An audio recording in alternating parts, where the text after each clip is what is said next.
Ya, bismillahirrahmanirrahim. Assalamualaikum warahmatullahi wabarakatuh. Alhamdulillahirrabbilalamin. Rekan-rekan sekalian, di hari ini kita dapat berjumpa kembali khususnya di bagian materi Java Core Fundamental 1 sesi keempat. Hari ini kita akan membahas topik yang baru, yakni tentang decision making dan juga melanjutkan string. Ya, karena beberapa sesi sebelumnya kita pernah menggunakan data type objek tersebut. Ya, kita mulai saja sesi hari ini. Bismillahirrahmanirrahim. Rabbi shrah li sadri wa yassir li amri wahlul 'uqdatam min lisani yafqahu qawli. Ya, rekan-rekan semua sudah punya filenya ya, sudah diakses dengan baik. Kita langsung saja ke materi. Baik, kita buka slide-nya sesuai dengan konten yang ada. Oke, kita akan membahas seputar decision making. Apa sih decision making? Decision making seperti yang kita sering dengar itu adalah penggunaan dari pengambilan keputusan, ya. Yang mana nanti rekan-rekan semua akan melihat di sini, khususnya di bagian penggunaan yang ada di Java, lebih tepatnya lagi, bagaimana sih penerapan case-nya ke dalam sintaks, kita akan lihat, dan juga dengan shorthand-nya ataupun pemendekan yang ada. Ya, di pemendekan yang ada ini seperti apa sih pemendekannya? Nanti kita akan lihat di sana. Kemudian juga akan ada penerapan dari yang sering kita ketahui, yaitu string object data type, ya, yang sering kita pakai ya, khususnya dalam penyimpanan variabel. Oke, karena string ini begitu spesial. Apa sih yang ada di sana, kita akan lihat. Dan beberapa langkah praktis yang kita kemas khususnya di bagian slide ini. Ya, menghitung ukuran, menggabungkan nilai, konten, kesamaan, besar kecil, spasi, menukar kata, dan juga mengambil beberapa bagian teks. Kemudian dengan sambungan lanjutan dari langkah praktis tadi, mengambil bagian dengan batas ataupun mengetahui posisi indeks kata tersebut. Oke, kita langsung saja ke bagian decision making. Di decision making, rekan-rekan semua harus mengetahui bahwasanya di bagian ini kita memberikan alur terhadap Java itu sendiri agar bisa memberikan execution proses dengan kondisi tertentu. Nah, mungkin rekan-rekan semua biasa bingung, confused, jika keadaan A, jika keadaan B, ataupun kondisi tertentu yang membolehkan kondisi satu dengan yang lainnya berbeda dengan proses yang ada. Maka di Java Code pun demikian. Kita akan menggunakan dua buah statement. Yang pertama if else, kemudian yang kedua adalah switch. Nah, di sini kita bisa melihat pola if else ini, misalnya ketika ada satu kondisi tertentu yang mana patternnya ataupun sinteks polanya adalah if kemudian kondisinya dan kode kita di tengah. Code executionnya di sana di dalam blok tersebut.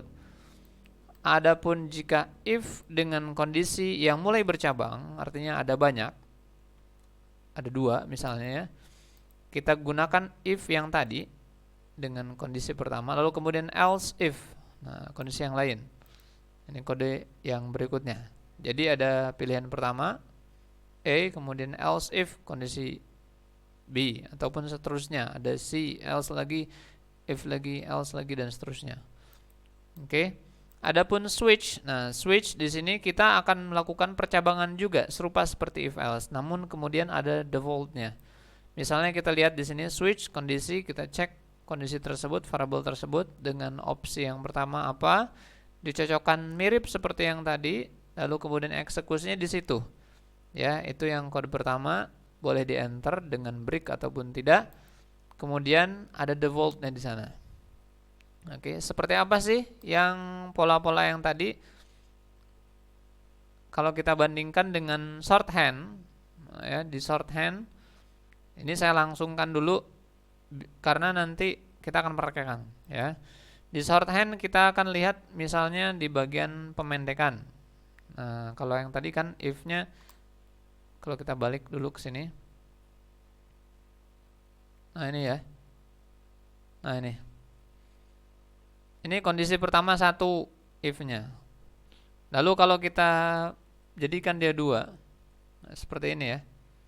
Ini 2 kondisi yang ada pada if tersebut. Lalu ketika short, ketika dipendekkan, lihat dulu seperti ini. Kita akan memangkas nilai yang ada dari sinteks yang ada, lalu kemudian return value yang diberikan dengan penyimpanan variabelnya kita langsungkan di sana. Jadi polanya kalau sahabat semua bisa perhatikan di depan, misalnya kita punya 2 buah variabel, lalu kemudian kita periksa conditioning yang tadi. Jika kotak itu tidak kosong, ya, maka nilainya disimpan dalam nama. Ataupun sebaliknya, jika kotak itu adalah kosong, maka kita berikan default. Ini setidaknya ada 2, 3, 4, 5 baris if conditioningnya maksudnya. Kalau if conditioning ada 5 baris, berarti rekan-rekan semua bisa perhatikan di layar depan, di bagian tersebut if kotak, nama else, nama default, kemudian closing bracket yang tadi 1, 2, 3, 4, 5 lines if else statement ini bisa kita pendekkan, ya, kita jadikan lebih singkat. Misalnya lihat dulu di sini, jadi 1 baris. Yang tadi kita ingin fungsikan terhadap penyimpanan nama, maka kita cek langsung tanpa menuliskan if else-nya, namun kita short. Kita jadikan shorter, kita jadikan lebih pendek, ya. Kita gunakan shorthand if kotak tidak sama dengan 0, kemudian berikan tanda tanya sebagai pengecekan di sana. Jika yes, maka diambil nilai kotak yang akan disimpan kepada name, dan jika tidak, maka default. Nah, seperti itu. Jadi di sini kalau kita ilustrasikan, kotak ini akan tersimpan ke dalam nama. Dan kalau tidak, maka default yang akan tersimpan dalam nama. Kondisinya di mana, Kang? Kondisinya di tengah sini. Jika kotak tidak sama dengan 0. Itu, ya. Oke. Biar semua lebih jelas, kita praktekkan saja. Ya, kita praktekkan saja. Kita open NetBeans dengan sebuah kelas baru. Silahkan di create, kita berikan nama langkah praktis, lalu kita buat public static void main. Kita beri satu kondisi yang pertama, misalnya tadi di bagian data dulu. Kita contohkan dulu, ya. Misalnya kita berikan nilai yang serupa seperti yang sebelumnya. Kita punya 30 liter. Jika kita cek bensin, apakah bensin ini di bawah 10? Kita shout. Kita contohkan dulu, ya.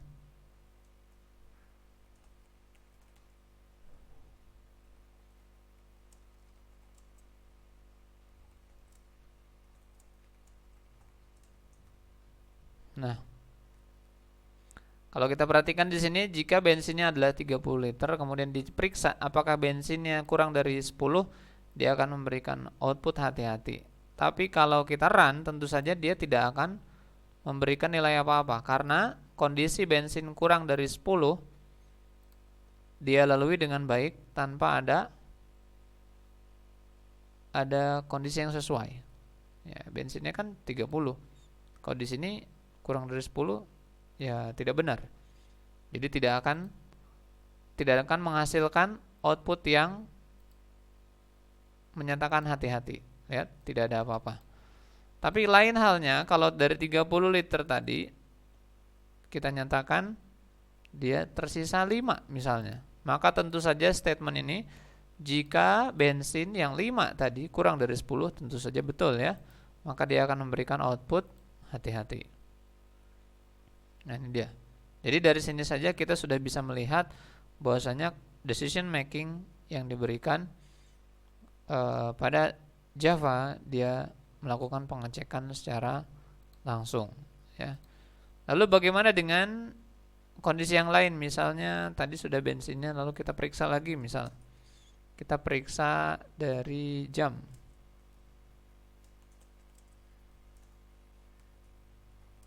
Nah, misalnya kita ada jam 8 nih. Kita periksa lagi, jika jam saat ini di atas dari jam 3. Oke.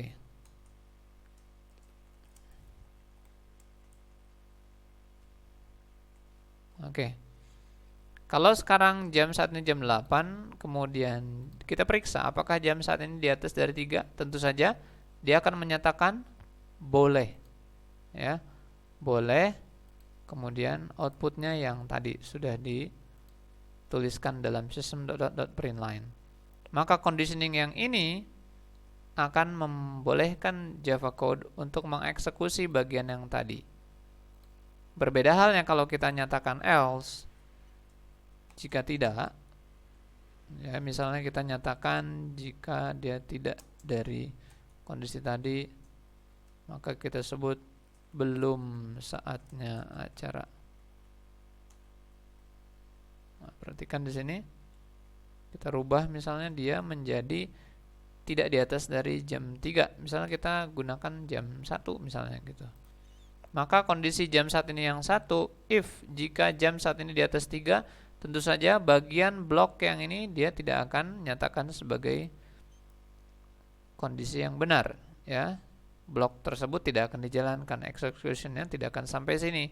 Tapi dia akan melanjutkan ke yang else, bagian yang kedua, karena kondisi tadi dinyatakan salah, maka dia lanjut ke else dan dia eksekusi untuk memberikan output belum saatnya acara itu dimulai.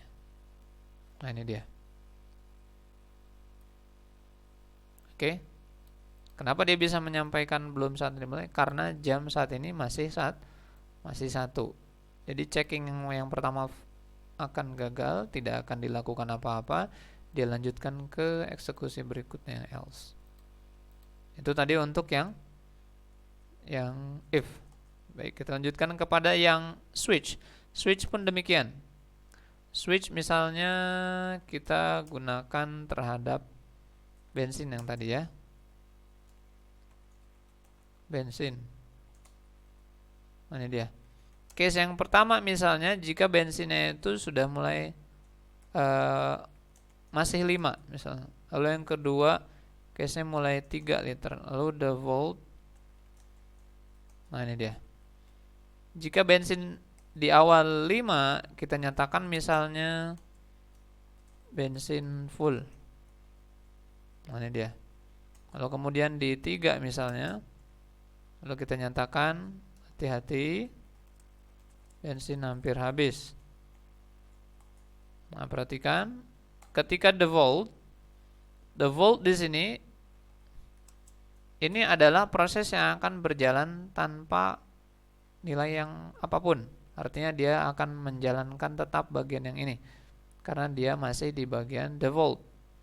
Misal kita nyatakan bahwasanya mesin berjalan dengan baik. Nah, seperti ini. Kalau ini dijalankan, dieksekusi, maka semuanya akan keluar. Karena bensin yang ada itu masuk ke syarat 5, masuk ke syarat 3 dan juga the volt. Artinya akan muncul 3 pesan ini. Bensin full, hati-hati, dan mesin berjalan.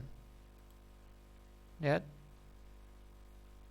Bensin full, hati-hati, dan mesin berjalan. Loh, kok bisa gitu? Tadi padahal bensinnya ada 5. Ini disebabkan ketika switch proses decision makingnya dilakukan, dia akan periksa nilai bensin. If dia sesuai dengan 5, maka dia jalankan yang ini. Tapi dia tidak berhenti. Kalau kita ingin dia berhenti, maka kita nyatakan break. Selesai. Maka dia akan bilang bensin full, lalu kemudian mesin berjalan. Tidak menyatakan hati-hati. Tapi lihat yang sebelumnya, bensin full, dia langsung bilang hati-hati. Ini karena tidak ada break. Kalau sudah ada break, lihat, bandingkan. Sesudah ada break, dia bilang bensin full, kemudian mesin berjalan dengan baik. Lihat, ya. Bensin full. Nah, dia. Ada, terlihat, ya. Ini dia. Kenapa dia langsung tadi nyambung dari 5 ke 3? Karena tidak ada break. Nah, ini dia. Tidak ada breaknya. Adapun the volt, nah the volt ini adalah jika kondisi yang tadi yang atas tidak ada yang cocok. Contohnya ini kita ketahui 5 dan 3. Kalau bensinnya itu 10, nah lihat 10 ya.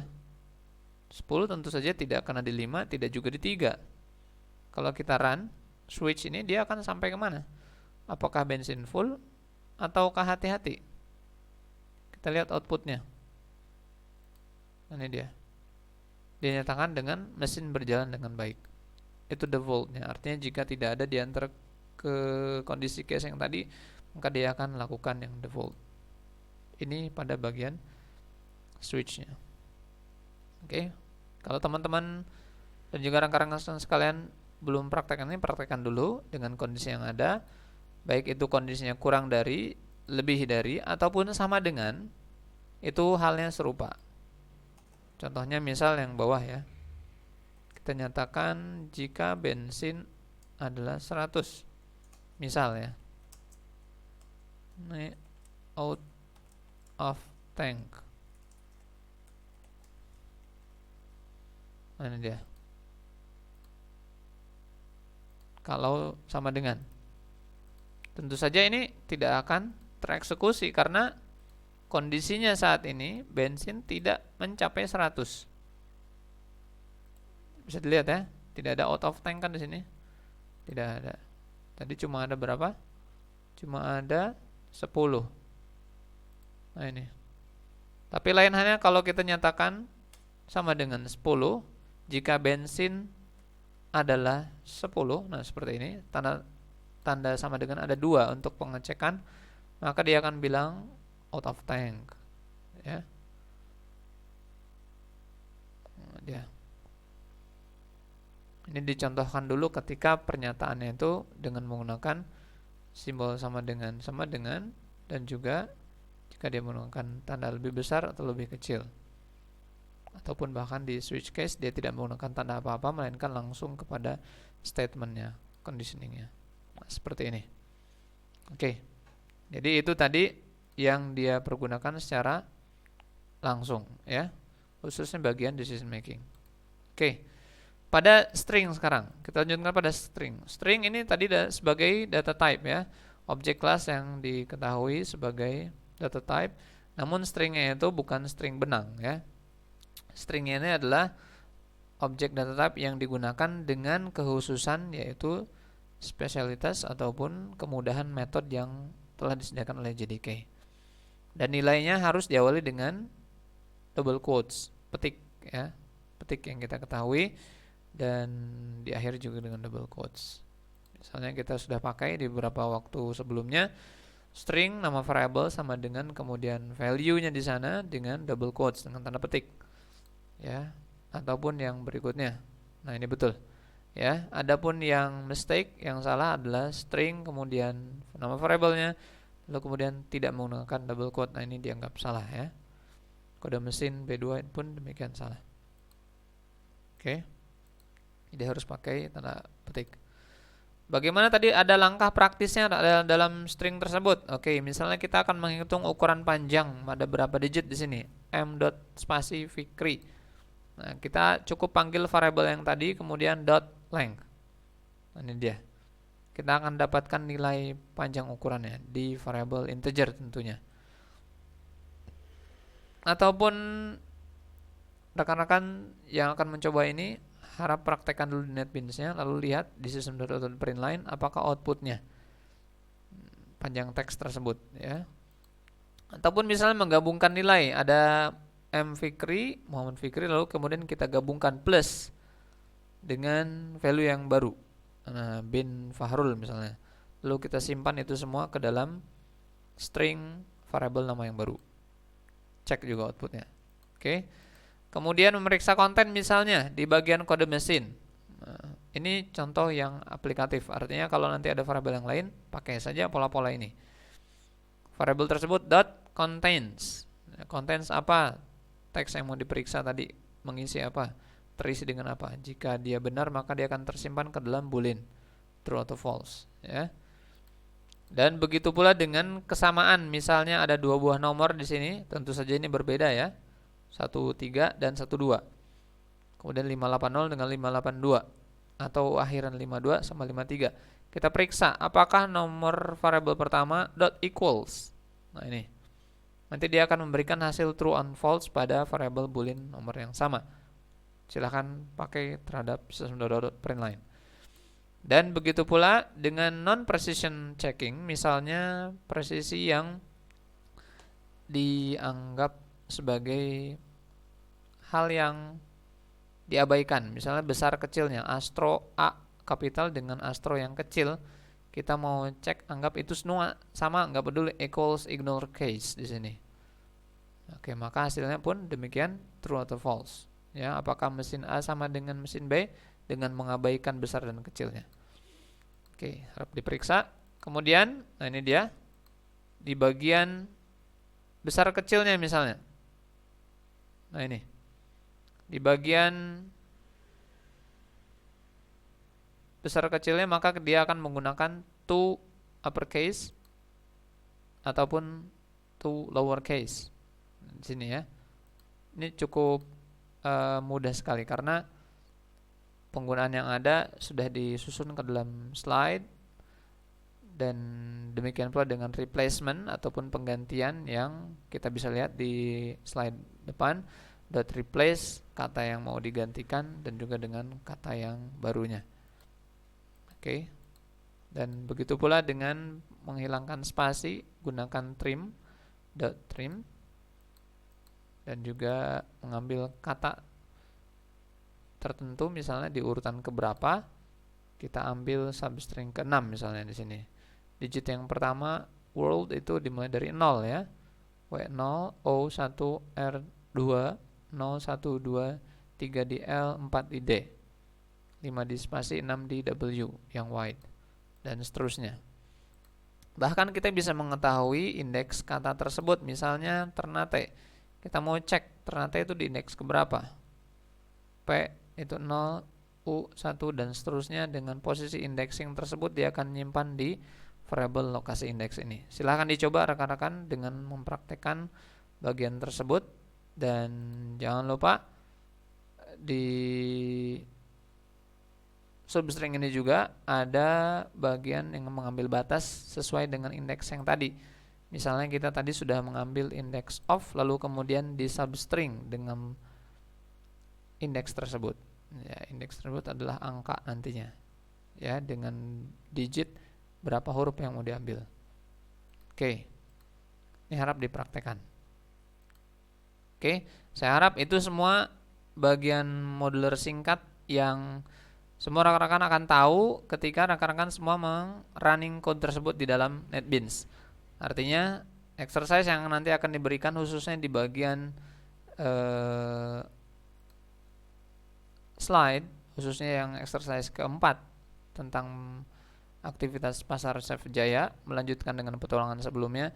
Ini akan menerapkan hal yang serupa dari yang tadi sudah didemonstrasikan di depan, dan juga dengan modul yang ada. Harap teman-teman semua coba di dalam NetBeans masing-masing ya. Create package yang ada, session keempat, dan kemudian push ke dalam repository yang ada di Git ya. Kita semua akan lakukan open discussion di dalam WhatsApp dan juga pembahasan lainnya. Jika diperlukan, lakukan screenshot dan juga pertanyaan yang ada. Dan sampai ketemu lagi di sesi selanjutnya, khususnya pembahasan Java Core fundamental yang 1. Dan jangan lupa dari pembahasan desktop ini, rekan-rekan semua akan dapat melanjutkan dengan baik ketika masuk di Android ataupun sistem platform yang lainnya. Sampai jumpa lagi. Saya Gumur undur diri. Assalamualaikum warahmatullahi wabarakatuh.